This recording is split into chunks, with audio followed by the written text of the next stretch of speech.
You're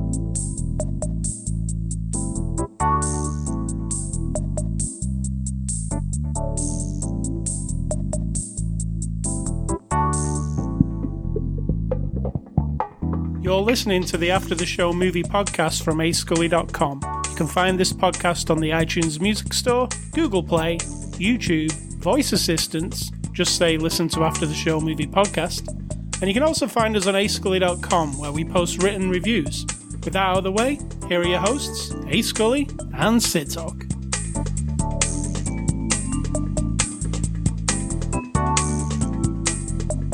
Hello, Sid Talk. Hello, that was very, very cheery.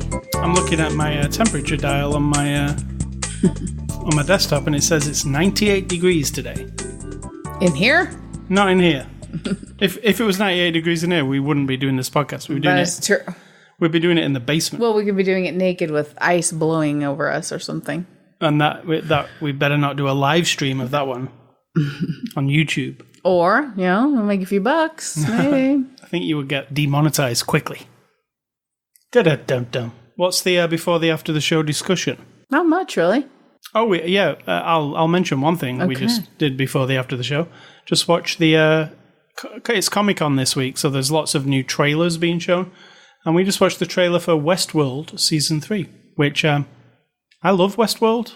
You do. It's one of the best things HBO has ever done, I think. Better than Game of Thrones, I would also say. Would you agree? Yeah, absolutely. And that's only because I like the science fiction mixed in with it's not really, it's fantasy, but not fantasy with dragons and shit. Yeah, I do prefer robots and sci-fi to fantasy and dragons, for sure. It's always been my controversial preference. Also. Yeah. Westworld trailer, no matter what it was, I'd be watching anyway. I love those two seasons that came before. They are a bit confusing. You agree, right? As you're watching Westworld, often you're not quite clear what is happening. Do you agree? Yeah. Don't know. It all usually becomes clear by the last episode, though. But I do feel like as it's unfolding sometimes, you're like, what's happening? They do a good job of confusing you on the timeline a little bit. They do. Then they'll do an episode such as the one with the old guy in the laboratory, where it's like, oh my God. You remember last season? We were both like looking at each other going, what? So yeah, they really do. It does pay off. It's just have to be patient when you watch it. That's our Westworld review. So it is Saturday, July the 20th. This is After the Show, 591. We're a movie review podcast. We're about to review a movie for you. And the movie is DC's Shazam. And apparently, on the press release for this review, it's Shazam with an exclamation point. You always have to put an exclamation point. It's not just Shazam. Right. You mean it's Shazam? Yeah, you don't have to say it like I just did. But I am Ron Burgundy. Well, you still say Shazam, not Shazam with an exclamation point. Shazam! Like he says. It's a 2019 movie. It's out now, actually. You can pick this up. 4K, Blu-ray, digital. It's rated PG-13. It's from our friends at Warner Brothers who sent us a copy for review. And we're about to review it for you. Give us the synopsis. It's easy for me to say. Of Shazam. Superhero origin story. Nice synopsis. You want it short and sweet? There you go. Should I give you the synopsis from the box? Sure. Is that this? It's not a synopsis. Let's see if it's better than yours. Okay. It might not be, because you know what box synopsis is like. Yeah. All right. Billy Batson is a streetwise 14-year-old who can magically transform into an adult superhero called Shazam! Exclamation point. That's very close. I just didn't include the boy. Oh, there's more? Oh, there's more. Jesus, why do they have to write so much? Zachary Levi, in brackets, simply by shouting out one word. Okay. His newfound powers soon get put to the test when he squares off against the evil Dr. Thaddeus Sivana, in brackets, Mark Strong. Okay. That's their official synopsis. That's just like telling you the story. I like to be a little more elusive. You don't know which superhero I'm talking about, and origin stories can be like, is it the comic book origin? Is it the movie made up origin? Is it the television origin? Did somebody else make up a new origin? So, see, mine's better. Yeah, I agree. Yours is more elusive. Is that right? Elusive? Mysterio? Yeah, it could be about Mysterio. Anyway, I know nothing about Shazam. I have seen Shazam in the comics. I obviously know that he wears the red thing with the... I knew nothing about him. I never watched there was a 1970s TV show about him that I've never watched, but after seeing a clip of it today, I'm intrigued. I watched it, and I can't honestly say that I still know about his origin, but it's probably because I missed that episode. They probably repeated it many times, but... Right. Yeah, I never saw that. I never read the comic. I did know that Captain Marvel was something to do with it, but not... He wasn't originally called Shazam, he was called Captain Marvel, but then there was some weird thing with DC and Marvel, and you can't use that name, and, you know. Weirdness. So then he became Shazam. He's just in the periphery of my comic book knowledge, know nothing. So, going into this movie, didn't know nothing. I feel like a lot of things are lost on me in that case, you know? Mm-hmm. Like, the baddie in this movie is a big deal, but I don't know that. Like you said. You're not supposed to know it. You're just supposed to get that from the movie. And if you don't, then that's a failure. No, you do get it. Like, I know Lex Luthor, right? But that shouldn't have anything to do with your movie experience. No, it shouldn't. But I feel that... No buts, really. The character, the bad guy in this movie, is not the ultimate bad guy of Shazam. That's the other guy, the green caterpillar thing. That's his ultimate villain. So at least they didn't blow the wad in the first movie with a big, the baddie. But let me say, we saw the trailer for this a couple of months ago, and it comes off as though it's a comedy, right? The trailer. We saw the trailer. It shows you pretty much all the funny beats in the movie. All of it. Yeah. So when you watch the movie, if you've seen that trailer, you feel like you've seen most of those things. If you subtract the comedy bit of this movie and go into the superhero bit of it, all that was not exposed in the trailer. I don't feel like I knew anything about what was going on. But I liked it. It's pretty goofy, this movie. Maybe, I reckon it's too goofy for you. Yeah. But it's goofy along the lines of, like, Thor Ragnarok kind of went a goofy way from Marvel. Guardians of the Galaxy also has a bit of a goofy element to it. I quite like this, though. This one's a bit more, would you say, like, talking to Mark Strong, Kick-Ass? No, different than Kick-Ass. Well, Kick-Ass is goofy, but it's got like a real adult tone to it. Like there's a lot of swearing and stuff and violence. This is like a tamed down version of Kick-Ass. It's got the goofiness, but it can't go too far. I mean, you have to remember, it's a kid, so we're sticking with the kid humor, and he's around another kid and some more kids, and so you're trying to make it that, but then you give us a villain who can like destroy the earth with these horrible demon things. That's not funny. Yeah, no. That's not like comedy, and it's not even made to be comedy-ish. It's over the top, and the creatures don't look great to me. They look pretty plasticine. I know they're CGI, but... They're pretty good, I think. I don't know. I think they looked really pretty much fake, not like they're living in the world, so they didn't really intimidate me much. I mean, they seem pretty bad, but then they only kill a few people in a boardroom, and then that's it. About this movie being tonally weird. Very superhero. It's kind of kid-friendly at the beginning. It's like, oh, it's cool. This is a cool adventure. He's a kid. Oh, and now he's turned into Shazam, and now he's this adult, but the kid's inside him like big. He's still got the kid spirit. And then next thing, we see Mark Strong's baddie murder a load of people in a boardroom. Like I thought that scene was kind of horrific, and especially when you saw. But it's made to be funny. Yeah, but it's not though, is it? It is funny because it's like you already know the dad's a jerk, and all these people are these stuffy business people, and having them all terribly murdered behind some frosty glass or thrown out a big window by these kind of comical looking, kind of carved looking creatures you would buy at a trade show or whatever. That seems like a little bit goofy to me. All right, well, to me, who was it? It was Wombat on the Catcast was saying that his kids were terrified by that scene and they had to turn Shazam off. Because they're little kids, right? And also, we have another friend not anymore, he's not, but he did have little kids. You could imagine little kids, that wouldn't fly, would it? Well, we talked about this. Kids are pretty was scared. Not that kind of child. No, you're not, but I know there are, but no, I don't think every child. I think you groom your children to realize what's real and what's not. But I feel it's tonally off, this movie, because it starts off sells itself as one thing. Even the trailer sells it as like a fun romp that kids could watch. But then when you watch it, it's just a little bit graphic on that side. I mean, there's no blood or anything.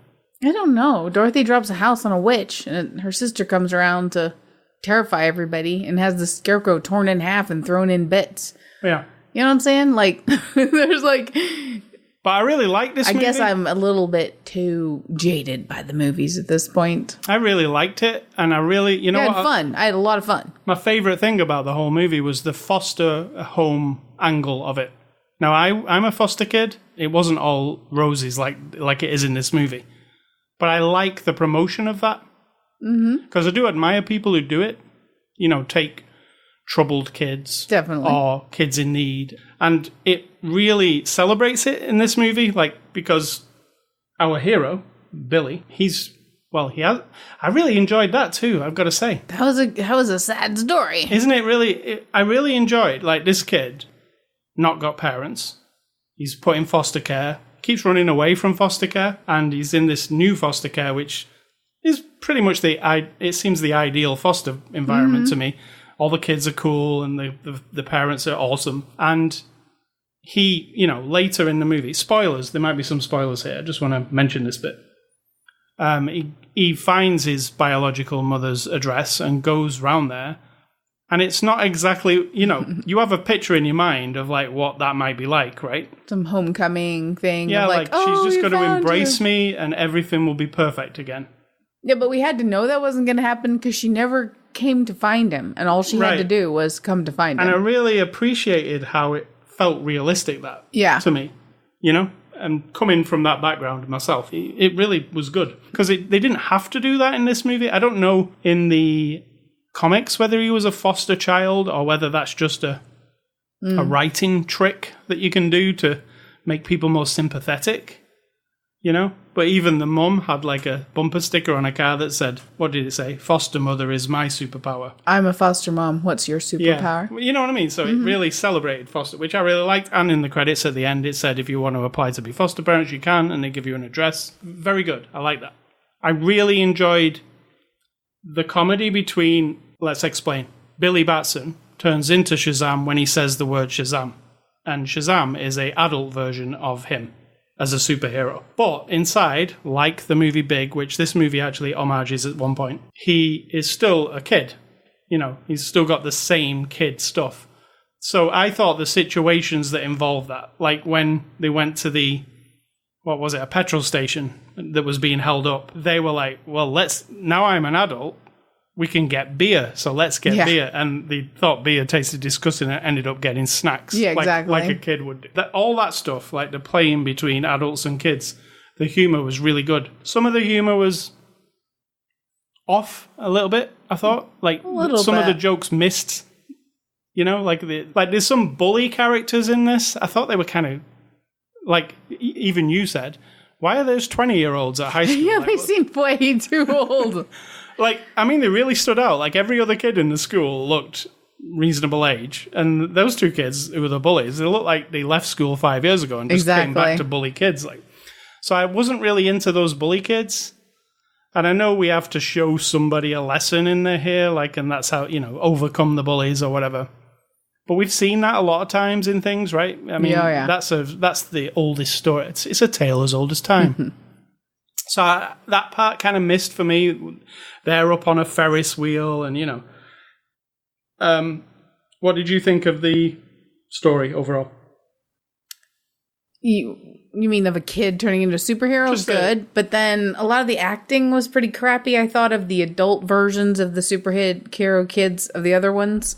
Like, it was really Disney TV-ish with the, like, extreme expressions and, like, little weird, like, Because like, they were all trying to act like kids. Yeah, but kids don't act like that. Only Disney television show kids and Nickelodeon kids act that way, like fake, super fake.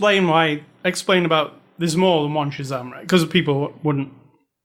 I mean, he's given the power, and then at some point, he gives his brothers and sisters the same power. Yes. And so you have adult versions of all of them, and it really I felt like I just turned on a Disney TV show where they're just like, there's like these overly exaggerated. It's like when you're watching a kid who's been coached to be a kid actor, and you're like, tone it down, kid. Like, that's not how kids act. That's how these grown-ups were acting. And I was like, And I mean, I get that was from the comic, but to me, it really doesn't make any sense that he can just make anybody have this. Because this guy said he had to search the whole world to find somebody worthy. Yeah, true. Okay, so he makes this guy, Billy Batson, only because he runs out of choices. And then he can so why not just make everybody it? Like, it doesn't make any sense. Yeah. And I don't care what the comic says. I only care what I see in the movie. That in the moment, he needed help fighting the battle. But if you could pass it on that easy, then make the whole human race that. The listeners don't know, but there's an old wizard. I would call him a wizard. Yeah, he called him a wizard. He said he was a wizard. Yeah, and he gives the power of Shazam to Billy as a kid. Like you say, because he's got no choice, right? He's going to be made extinct.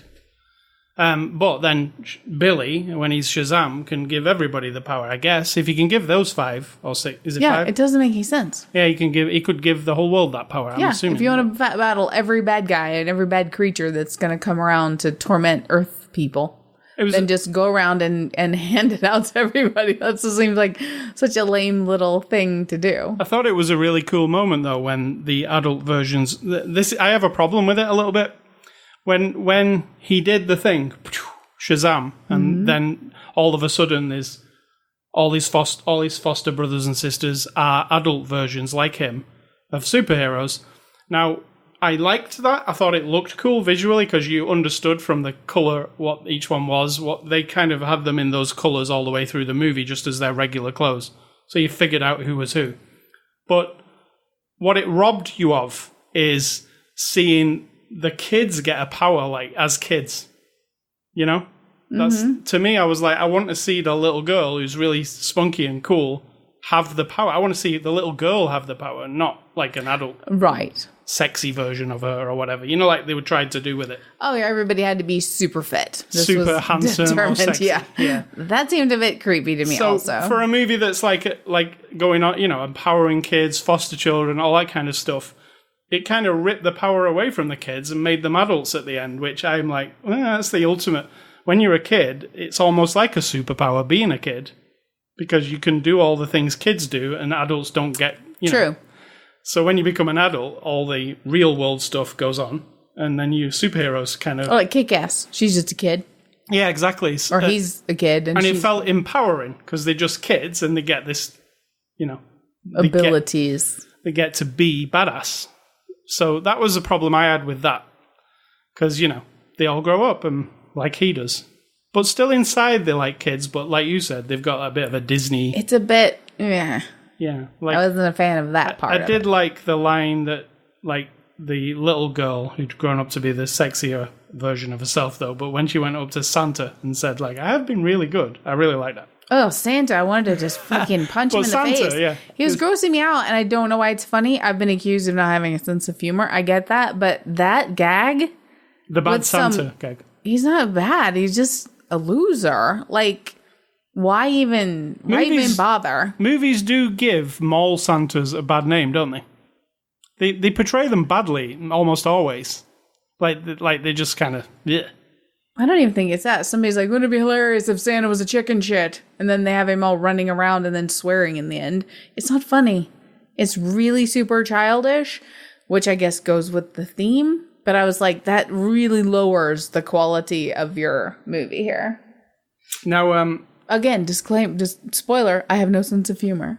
No, you don't really. I don't. But you do for certain things, because you'll watch Bob's Burgers, which doesn't actually make me laugh. But you'll be laughing your head off. That's because you also have no sense of humor? Well, I think I just have a different... I have a sense of humor, but my best friend taps into my sense of humor in the saddest, weirdest ways, which I'll describe later when we're done. I like the sense... I like real weird comedy. Yeah, weird that's uncomfortable, not like...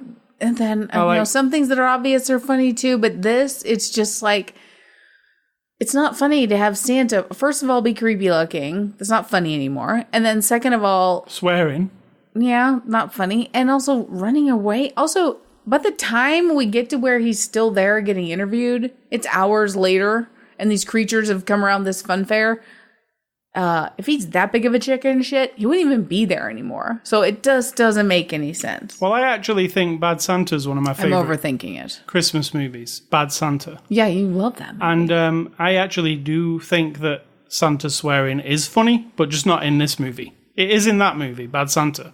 Yeah, a grumpy Santa who's totally disgusting swearing at a kid on his lap is kind of funnier, depending on how you do it. Billy Bob did it in a raunchy, but comical way. But this just is like... It doesn't seem like it belongs in this movie. Yeah, exactly. It's a DC movie that, like I said earlier, kids will watch a lot. You know, a lot of kids will watch. And... it's tonally off. It's like what, like I said with Mark Strong murdering a bunch of people. You know, he didn't. I guess you could have not have him, but then the stakes wouldn't have been as high. I guess. Yeah, but then showing us what these creatures can do shows me nothing. They explained early in the movie that these creatures earlier in some period of era in time killed millions of people, and then they were entombed. And now they're going to be on the loose again. But then this guy captures them all in this bowl. And then he sucks them in and lets them go at will. I don't get that part. Yeah, what's he ultimately after as well? Why do they keep going back into his eyeball? Why don't they just go roam around the earth and kill everybody? I mean, it's a thing from the comics. But in here, it's lightly explained, isn't it? Really? Not at all, actually. There's a light bulb thing that they're apparently all locked in. He puts it in his eye socket. And then they're all unleashed. But then why don't they just take off? Why don't they just run off? And what does he want exactly? Yeah, exactly. He just wants power because he was picked on as a kid by his dad, which sucks in real life. But that's the origin story of so many villains. Oh my God. To not live up to daddy's expectation. That's the green guy's son's problem, right? Yeah, and also the jealousy. He's also jealous of Shazam's family life, which isn't, Shazam's family. He's in foster care. Some people might say, "Oh, it's not." I think his jealousy was more about being from a child, jealous of like people having fathers who love them. Yeah, and then never thinking they had what they're entitled to because they were told they were worthless, and then, which is horrible in real life. In fiction, if you do it right, it makes total sense. You can get the full picture of a person and why they would be motivated to then want to like rule the world or destroy everybody, whatever. It's a bit extreme reaction. But in this one, it's like, boom, boom, boom, he's bad. know? The scene where he went to meet his mum, though, I thought was really good but then, if you think about it, then straight after that scene, which is quite emotional, it just goes straight into the finale of the movie. And the emotional part of that is never really mentioned again, is it? Like, it doesn't spur him to do anything. Yeah, it's just told him, he's just decided now, well, I guess you're not my family. And that's my family. Yeah, which is nice. Yeah, that's the whole, it's definitely the heart of the movie, that part. And here's another thing I'm going to pick on. Okay, she's at the fun fair with this guy when he's a little kid. He was about 4 years old. She says, I was 17, Grandpa had kicked me out. Your dad was in jail, or your dad was doing what he was doing. And I'm thinking, the kid was 4 when she abandoned him. She wasn't 17, or she would have been 13 when she had him. Well, that might be right. That might be right, but my goodness. Also, the flashback, she didn't look 17. But they tried to de-age a little bit, but it didn't really work. I don't think they did that with CGI. No, it looked like they did it with some blurriness and a hat. They put a hat on. No blurriness, just makeup. And then in the new one, you took off the makeup, poof up her eyes, rustle up her hair, boom, she's 30. It's no Samuel L. Jackson. No. Yeah, in Captain Marvel. Anyway, so I like the story overall. I think the bad guy, it's too... I love Mark Strong. Yeah, but it's not... It doesn't amount to much. It amounts to like a flashy show of like, here's some monsters, here's the bad guy. He's flying through the air. We're having a fight with him. And then... He's maniacal, but he doesn't seem dangerous. Yeah, I mean, he seems like an asshole. That's what I said. What an asshole. There are scenes where you're like, what the hell is he doing? Like, I mean, he had to take the time to insult their home. What a shithole. Yeah. I mean, what kind of a bad guy takes the time? What kind of supervillain? Oh, yeah, that's the one swear word in the movie. To insult somebody's home. It's just like low class. If you were, when they save the shit word or the F word, they can have 1 in a PG-13. That's the 1. Right. He does say what a shithole. So put your hands over your children's ears if that offends.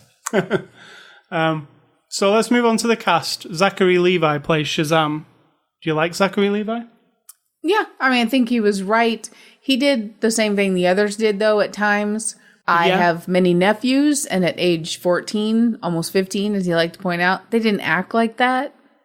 And so that sort of exaggerated movie version of a 14-year-old. It's the innocent kid who is like... Right, but even the 14-year-old in the movie, who's Billy Batson, doesn't act that way. No. So then the actor guy, because I think the actor guy is very theatrical, like over the top funny. He's the guy like that.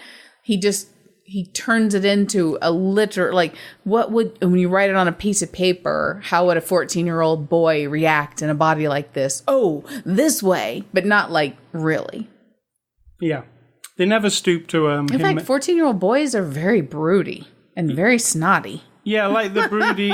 There's some foster kids in this movie. Like one of them's where she goes, yeah, he's like that with everybody. Yes, that's what they're like. Exactly. Now, if they'd had him as the guy, and then as the superhero who'd just walk around with his arm crossed all day going, it wouldn't have been quite as interesting.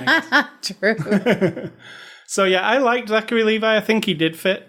I think he's got the personality to pull it off. And it is fun to watch him start to learn what he can do. Because that is half of the fun of this movie. He doesn't actually know what his superpowers are.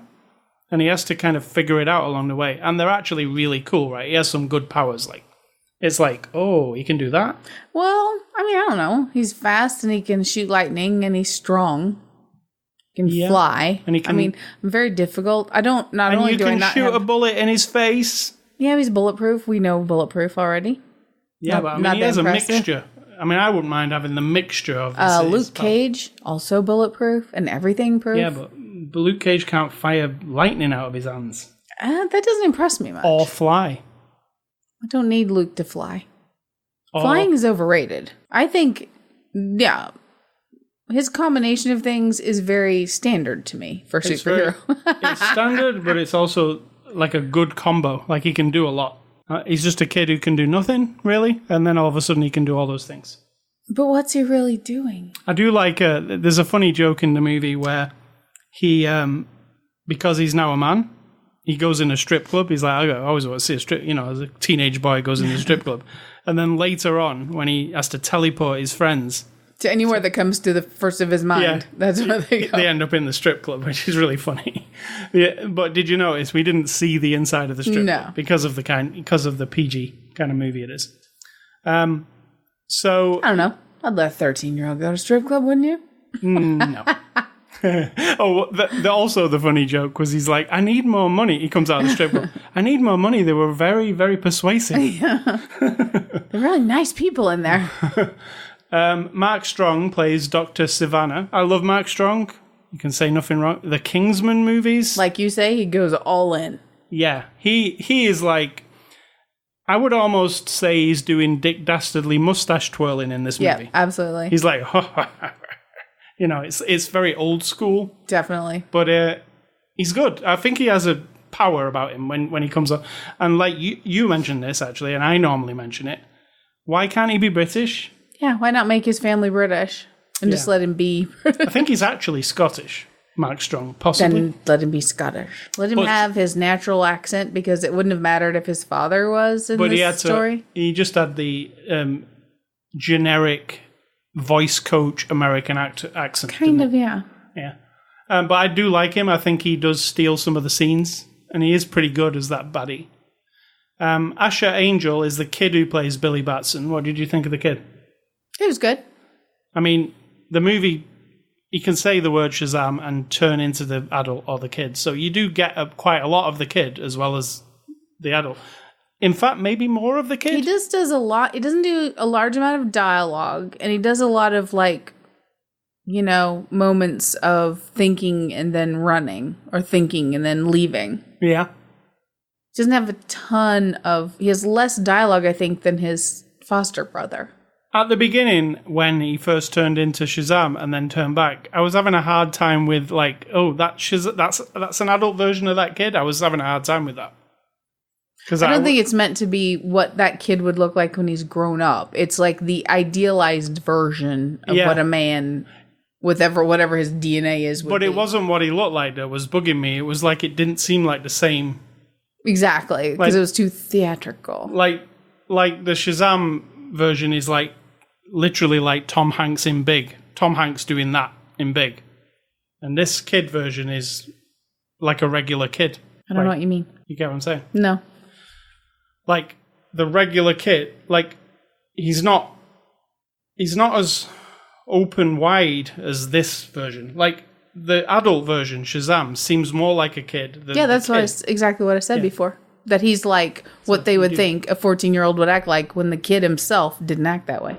So Jack Dylan Grazer plays Freddie Freeman. This is his friend, Freddie. He's disabled. No, his foster brother. His foster brother. Disabled, which that's a thing. That's also a tropey type thing, isn't it? It's like you can add that to make him seem weaker. Maybe he'll be picked on. Yeah, which makes it like extra creepy that these teenage boys who look like they're about 20 years old from their school, where they all seem to go to the same school, also kind of weird in a city, but whatever. All the children go to the same school, from down to the 8-year-old girl up to the teenage boys. But yeah, having these guys, they are so exaggerated. Also, they beat the kid up in front of the school. They park their truck right in front of the school. No adults exist at this school. Not one. Not a teacher. Nobody. They're like Biff from Back to the Future bullies. Yeah, like really exaggerated. Like 1950s bullies. Yeah, exactly. Yeah, it's stupidly over the top. And having... I really liked Freddie, though. I think he's really good. But then I was like, well, he's disabled. Then I was like, I don't even know if that matters. Like, the only time it mattered, the 2 times, was when he's explaining to Billy Batson, who's basically saying, like, he's just goofing off with these powers and saying, you're just jealous. And the kid with the crutch is like, duh, of course I'm jealous. I would do anything to have any kind of power or, like strength and whatnot. Like, of course I don't want to be invisible because I'm invisible. And then the other time was when he got to be the adult Shazam version of himself and had no crutch and was able to run and fly and everything. That was another moment when it was like, But then you could say, well, that's saying like, it'd be so much better if you're not disabled. If you're the perfect version, then you'll be great. He'll be great. Yeah, or like the overweight kid. Well, as long as when you grow up to be handsome and thin and muscly, and very fit, you'll be perfect. I mean, and you girls, as long as you grow up to wear little mini skirts, you'll be great superheroes. There's you could say there's that, but then that is a. I'm thinking of it now. So Freddy's disabled, and when the adult version of him comes out, they should have had the adult version of him be like not have a leg or something that he's actually still disabled, but and it's part of his strength somehow. Yeah, because that incorporates it and makes it like, well, you don't have to be a completely different person.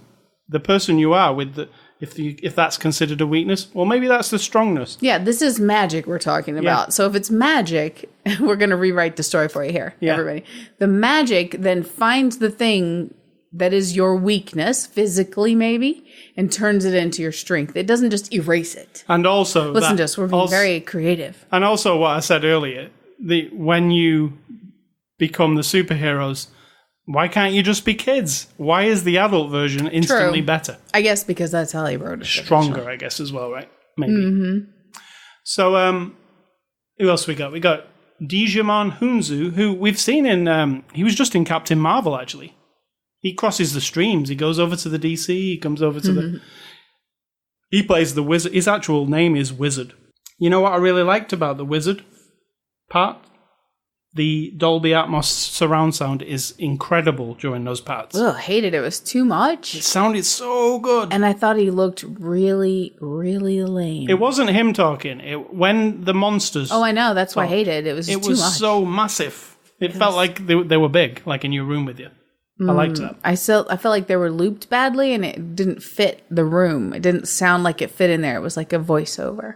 So I disagree with that. It was like everywhere as well, like giant.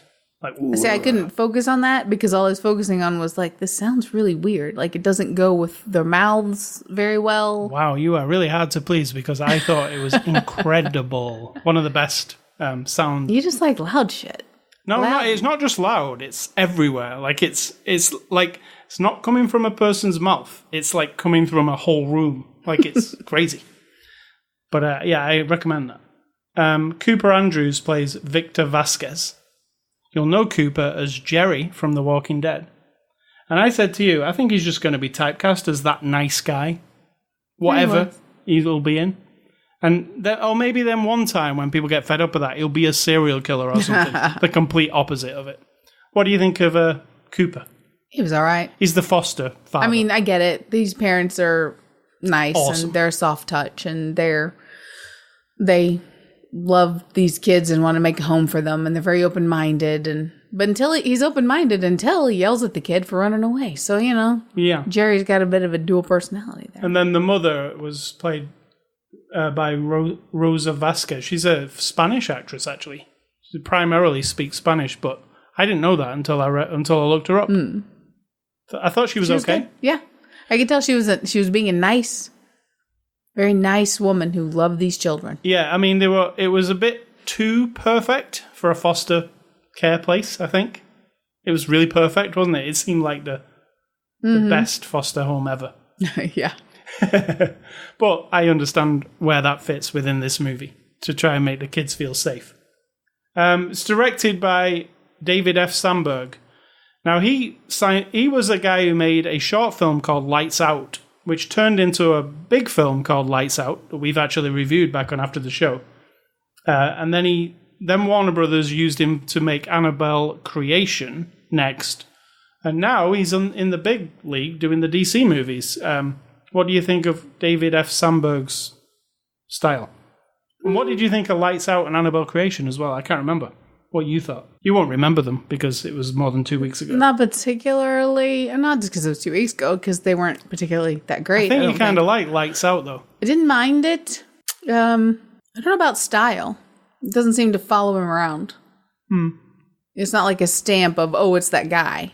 This is just like a hokey, over-the-top superhero romp, I mean, this feels like a DC movie, to be honest, but more a bit more lighthearted. Well, Aquaman was kind of lighthearted. I don't feel like DC movies feel like anything. They're not quite as like together. They don't feel as together as the Marvel ones do. Like Marvel ones feel like they. Well, the Marvel ones are just one big movie, so they have to match each other. Yeah, but these are kind of a bit. I mean, they're individual, which to me doesn't make them feel like a thing, My favorite one is still Man of Steel, which I think was the first one. You did like that one. Yeah, I really did. It's the music. Every time I hear that music, the Hans Zimmer score. So good. So it's the movie or the music? It's a bit of both. Like, as soon as that score wells up, I remember the movie's good. I like the movie. I think it's really good. I think it's the best of those Superman movies, I mean, better than the Justice League. Better than the Batman versus Superman. Says you. Oh, I totally agree. I totally think that's true. So, IMDb reviews. What do we do at this time in the podcast? You read some reviews that are not shedding great light on the movie at hand. Yeah.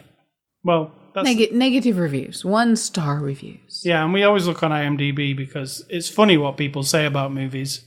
It's not generally funny what people say about movies if they love them. It always is when they don't like them. So here's the 1-star review, a couple of 1-star reviews for Shazam. And we're not saying we give this 1 star because I really don't. So number 1 is, this is read in the voice of this particular person, Tim Morris. Don't say their names. Oh my God. Well, don't put your name if you don't want it reading. All right.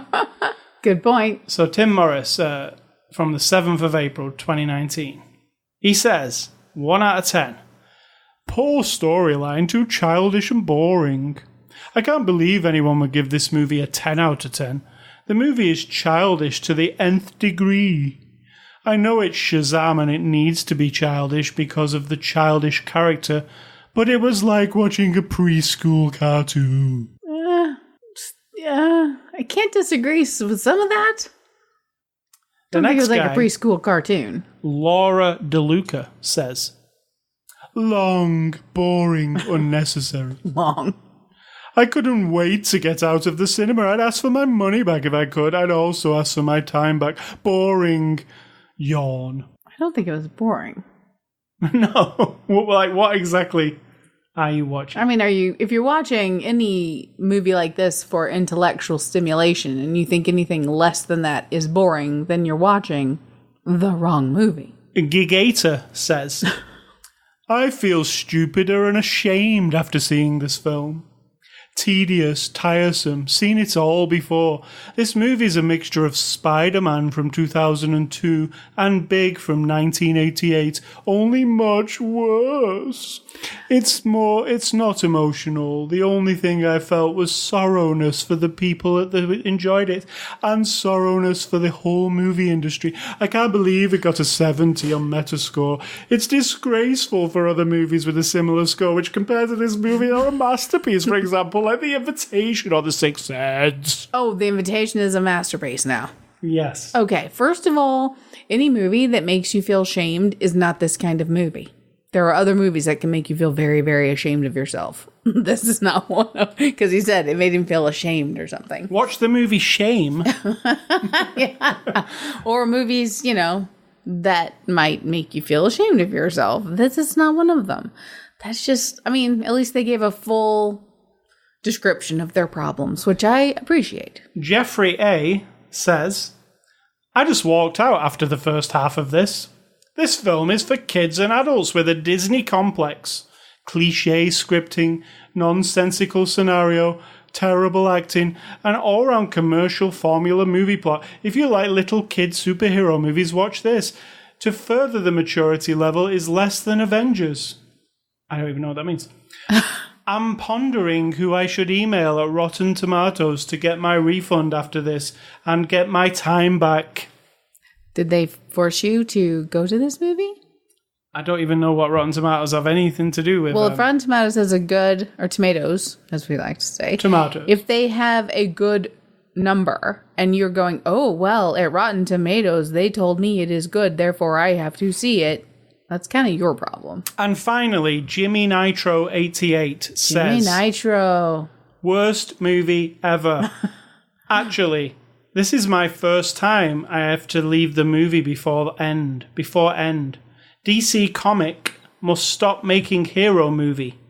Guys, you are really sucks in hero movie. Please find another. Was that created by a computer? I don't know. Or someone with one finger on their phone, maybe?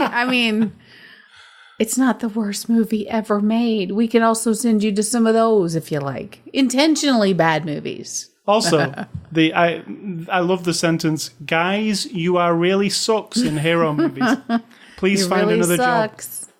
You are really sucks. Anyway, that's the end of the great people over at the IMDb 1-star Nice reviews. work, everybody. Good work. We're very proud of you. We appreciate that you give us content every week to read.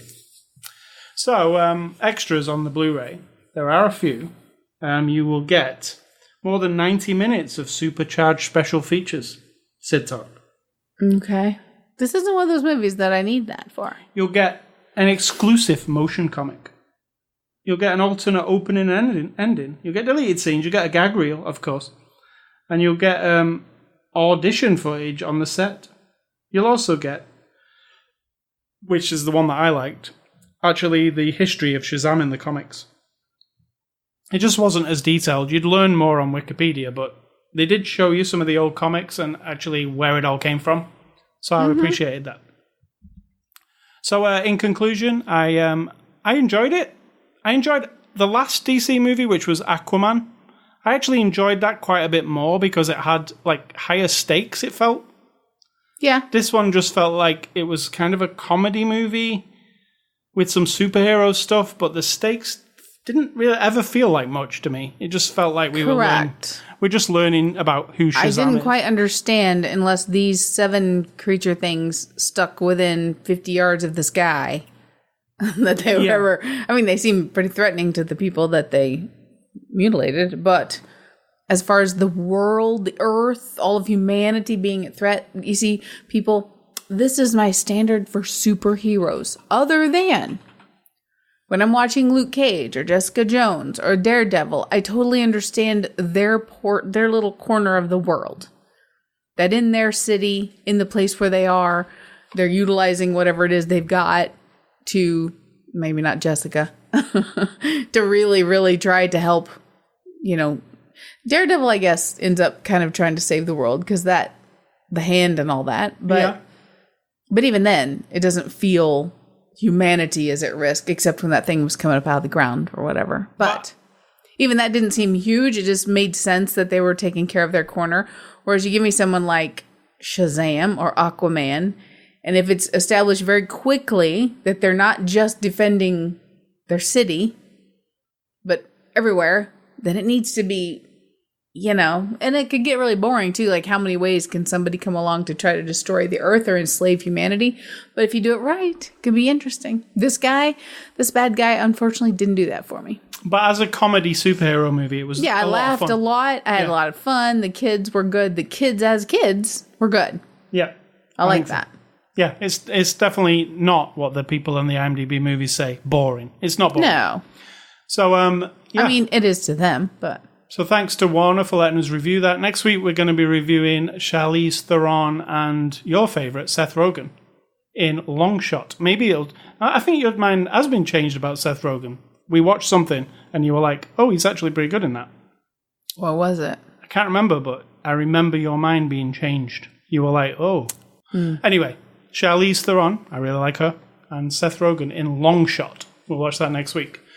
Movie recommendations, I am going with, on the subject of Shazam, I'm going with Kick-Ass and Kick-Ass 2. What do you think of that? Well, they're really fun. Really, really fun, those 2 movies. Based on a graphic novel. Just because you like seeing little kids swear.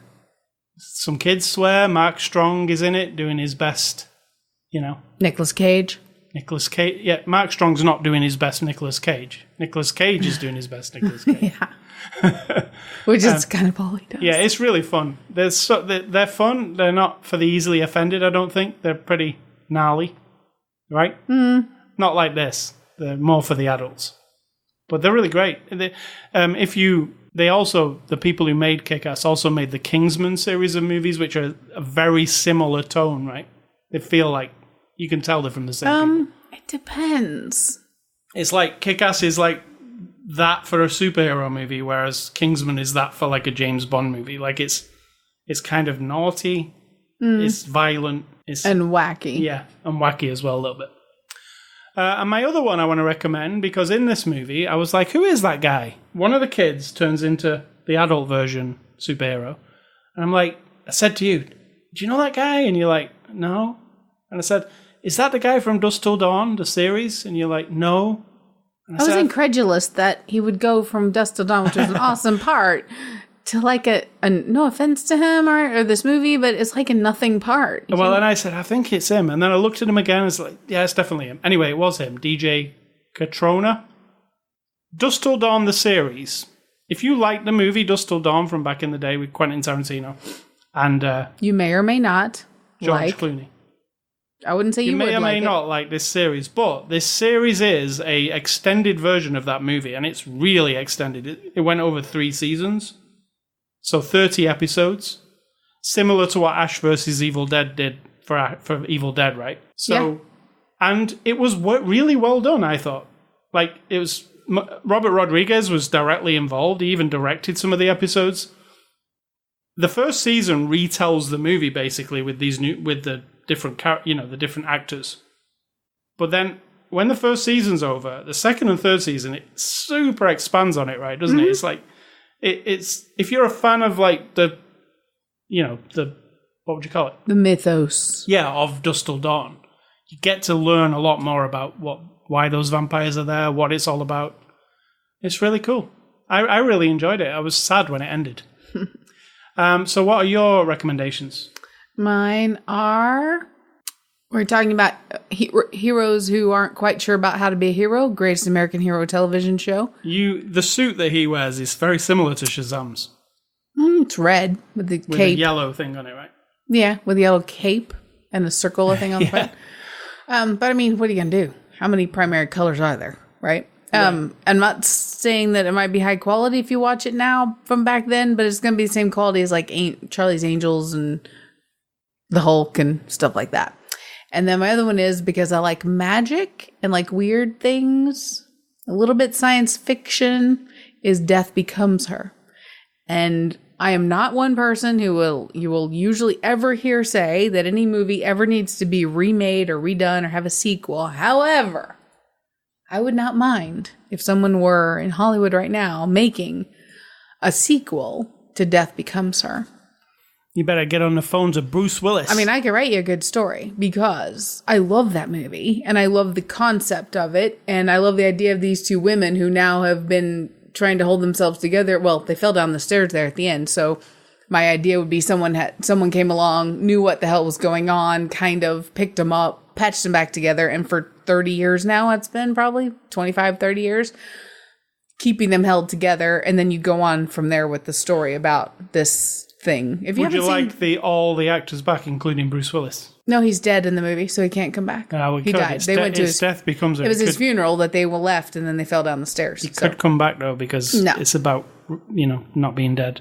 No, because his thing was he did not want to take the serum because he wanted to die a normal. He wanted to age and get old and die like a normal person. So he's dead. So no, I'm not a big Bruce Willis fan anyway. But in that one, he was actually quite different. Bruce Willis is very good in certain things. Correct. That's not a movie, certain things. I don't think he's been in that. But he's not being Bruce Willis. Yeah. If you know what that means. I love him in Pulp Fiction. I think he's like It's like perfect. when Jason Statham isn't being Jason Statham. He's all right. Right. And in Die Hard, I think he's perfect. In the original Die Hard, the first one. It's really, he's really good in that. But then some other things. He's just a smart ass, isn't he? Yeah, but I don't know, he just pulls it off. Maybe he's just a smartass. There's a good charisma about him in it. That is not, he doesn't always have a good charisma, I don't think. Sometimes it's like he's half asleep. Like he's like, oh God, I'm making another movie here. Like, ugh. Charming. Anyway, Mr. Bruce Willis, no offense. Pulp Fiction, Die Hard. I love you in those. I'm thinking of like something I don't love him in. It's probably like a Die Hard movie, like number 10 or something. How many is there? Oh, I don't know. There's many. So that's our recommendations. I have been playing a couple of games this week. Hitman 2. Played a lot of Hitman 2. I recommended it to you a few weeks ago. I still recommend it. Aside from Hitman 2, people, let me just pay for the game and not have to pay for... Like, I finished the story yesterday. And then at the end, there's a... What do you call it when a story's over and there's a bit at the end? Epilogue? Yeah. So there's an epilogue at the end that you can play. But you have to pay for it. Oh, dear. Yeah, but I finished the story. How I bought rude. the game. So then it's like, do you want to do the epilogue? It takes place in a Swiss bank. And it shows you a picture of it. And I'm like, oh, cool, a Swiss bank. That'll be a cool Hitman level. Yeah, you got to pay for that. Well... What? It's not DLC. It's like part of the main story. So stop doing that, people. It's stupid. I already paid for the game. I have to pay for another bit. Exactly. Talking of paying for games, a game that came out very early this year, and it critically panned, and it was from EA. It's a game called Anthem, and it didn't go down. It was supposed to be like EA wanted to make a game like Destiny, and Destiny was a massive success, and it still is. And Anthem is a game that's trying to be like Destiny, but it's got its own flavor to it as well. But I think people weren't ready to come off Destiny yet, so they didn't really buy into this one. So I never bought it either at the time because I tried the beta, which they gave out, and the beta didn't sell me on it. Anyway, it was really cheap recently. I'm talking like $5 instead of $60. So I grabbed it and I've been playing it this week. And I can't see why people thought it was bad, because it's not actually bad at all. It's got some really good... You've seen me playing it a bit this week. It's got really good voice acting. It's got a good story. The actual running around in the suit shooting is actually fun. There's lots of things to level up and stuff to get. Feels very much like Destiny. I understand that. But there are differences, because you've got a jetpack. You can fly. You're not just running around. It's not a first-person shooter. You can actually see your character, so it's a third-person shooter. It's made by the people at BioWare who made the Mass Effect series. So if you like the storytelling of Mass Effect, the storytelling here is very similar. It's obviously failed big time for EA. They barely talk about it anymore. It's only been out like 6 months. And obviously the price has dropped so much. You can pick it up for like less than $5. I think they're trying to get people to play it. And I think people will at $5. I mean, why not, right? You might as well try it if you like a shooter. But I'm enjoying it, and it looks awesome. I think I might have felt a bit wounded if I'd have paid $60 for it, though. Do you get what I'm saying? Mm-hmm. Buyer's remorse. Yeah, so, one of the lessons in video games sometimes is to wait for a little bit if you're not quite sure whether you might like it, or you see that the reviews are a little bit, I don't like to go off reviews. I usually like my own opinion, but sometimes there's enough bad reviews. I'm like, oh, there's something rotten about that game. And, you can wait. If you wait for 6 months, if you can wait for 6 months, you really don't want to you don't care that much, but you do want to play it. It ends up being next to nothing. Sometimes it's like 99 cents at that point. Like, you're like, whoa, I could have paid $60 for that, and now it's 99 cents. So that is Anthem. It's on PC, Xbox, and PS4. Also, it's Comic-Con this week, so there's been a lot of cool trailers. I talked about Westworld earlier on. There was a trailer for a movie this week that they showed called Top Gun Maverick. That little movie? You saw the trailer for Top Gun Maverick. Mm-hmm. And you said to me, so if that's just the same movie as Top Gun, is that fine? And I was like, yes, of course it's fine. Because it looked like the exact same movie. Yeah, and I love Top Gun. It's one of the movies. You really do. It's on my Plex server now. I could just press play now and I'd end up watching it all. It's that movie. I know it off by heart like you do with some movies. Mm-hmm. But it has some... It's not about nostalgia. Like, oh, when I was that age, like that's when I watched it. It's just a really well-made action movie. It's got like the right songs at the right times. There's a lot of music in it. Obviously, it's from the 80s. The action is really good and still holds up, I think. It looks like they're in jets in the old movie. You know what I'm saying? They were. Some of them were. Yeah, that's what I'm saying. It doesn't look like, oh, that's really hokey. It looks like an 80s movie. It looks terrible. It's actually really well made. And it was also made by Tony Scott, one of my favorite action directors. The late Tony Scott, sadly. Yeah. So obviously he's not back for this, but Tom Cruise looks like he's giving it his all in this one. So watching that trailer. He only said like one thing. Yeah, but not today. I think I'm also... That's all he said. I think I'm also going by... I watched an interview with him this week at Comic-Con, and he was just like, they wanted me to be Maverick again for so many years, but all the things kept coming up. And I was always telling them, like, I will definitely be Maverick at some point. It's one of my favorite things. Tony Scott's my favorite director I've ever worked with. We want to continue that story, and even had a hand in writing it, apparently. So, Top Gun Maverick 2020. Can't wait. Awesome. So, what's for dinner here? Don't know what you're having. I'll have 2 pieces of bread and a piece of fake meat. Because I will be going to visit my best friend.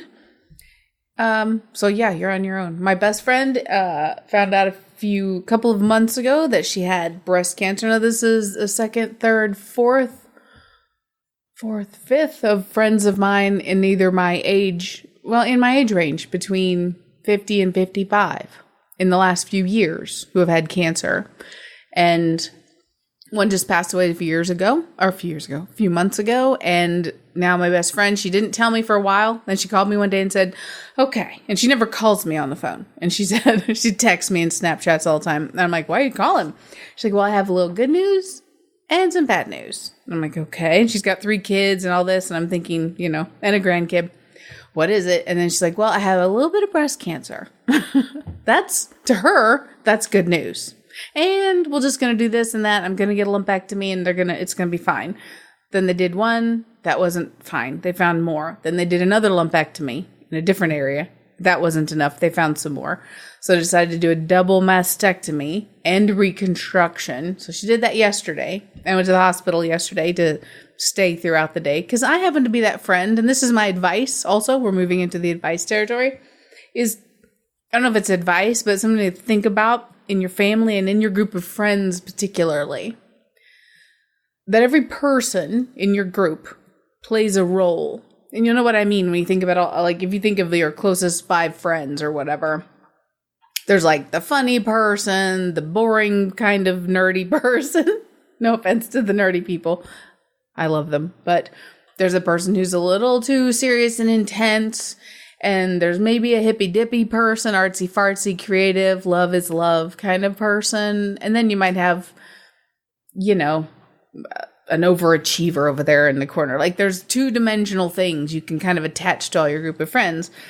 And that's cool for everyday life and everybody gets along and you all accept each other. And then when something bad or something that needs you to pull together in a different way happens, the expectation is everyone will act the same. Everyone will step up and do the same exact response exactly as expected as someone else decides they should. And I don't believe in that.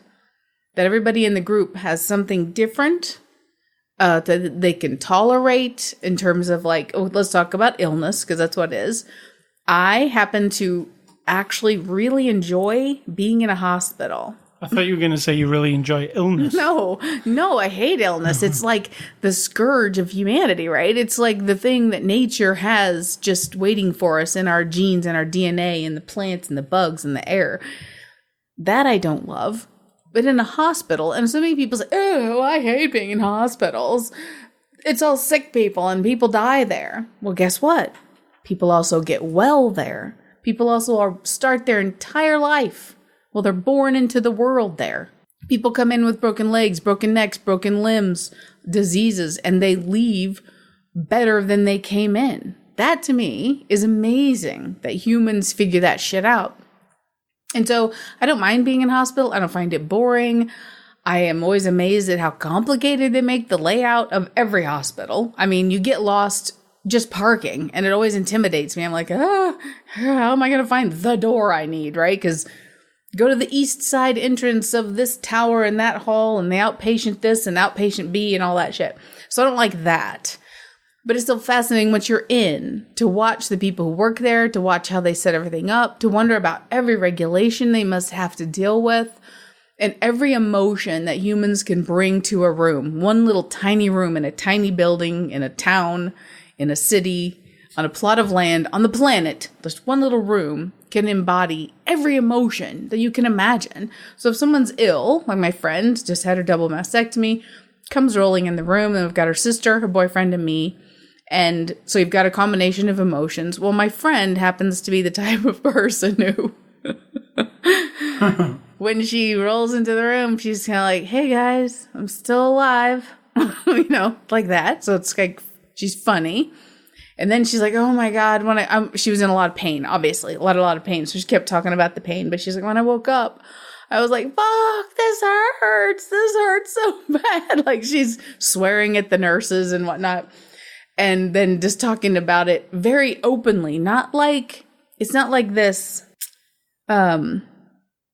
It's sad to think of the possibilities. And yet in the moment, you make it the most that you can.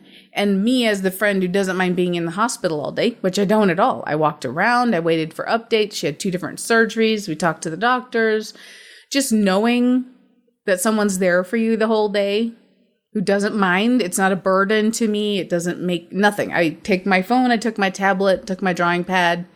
I wandered around, it's fine with me. It's just a day of observing people and hanging around and knowing that I'm there for my friend. Whereas other people in your group or in your friend's group, it might just be that person who truly cannot cope with the boredom that they would get. And that's not an insult to the person who's ill. It's just a personality trait of the person. And to require them to overcome that just to suit your expectation, I don't think that's fair. Even if it's a boyfriend or a husband or a mother or a sister. I mean, I just think that you have to measure what that person does offer. Because then there are people who, once you're out of the hospital and you go home, there's a person who's going to come and wash every dish and scrub your toilet and help you to the bathroom and make your beds for you every day, make sure your kids get to school for you every day. And that might not be the friend who can sit in the hospital, or the friend who can maybe help you with the weird body stuff that another friend couldn't cope with because it's kind of gross and it's scary and it's intimidating. I mean, people after major surgery have all kinds of stuff like drainage tubes and things to re-bandage. And not everybody can do that either. And just because a friend or a family member can't, or they say they just, they can't bring themselves to do it, they may not do it well enough. So don't let that happen, and don't begrudge them. There's going to be someone in your group or someone available who can do that particular task. Your friend is going to find a way to be there for you, even if it's the person who Snapchats you 50 times a day with really funny things to cheer you up.